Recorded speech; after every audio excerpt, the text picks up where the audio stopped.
วันนี้นะวัดสการกับกองกับหลวงปู่พระครูสุวรรณเฮาปู่เจ้าเขานำกันกับแม่ยาท่านตะวันจอมลูกหลานห้องมาวันนี้ขึ้นเทิงเขาไหวแม่ยาสโนเจ้า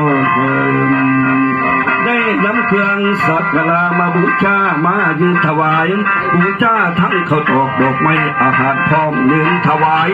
ผลมากรากไม่ทุกสิ่งอย่างทั้งหวานข้าวลูกหลับนำมาถวายให้ปู่ย่าห้องเสวยในวันนี้ขอเชิญเด้อปู่ย่าเอ๋ยปู่ย่าเสริมลงมาพี่เสวยเดินปู่ย่าม่วนลูกสร้างลูกมาสาวดังข้าพี่น้องมาให้ผู้สุแล้วปู่ย่าเอ๋ยเสวยอาหารทิพย์แล้วให้ลูกหลานมีแต่เราคงสู้หายจากโลกข้าถูกโลกภัยระมังระตอง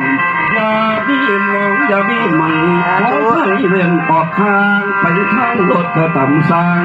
ไปเครื่องบินกระตำสร้างไปทางเรือกระตำสร้างอุบัติเหตุจะแลมต้องมองไม่ได้อย่างใดดูตัดได้ยามเขาปาถนาอย่างเดินยามให้ไหลมาที่มาดังคงท่าดัง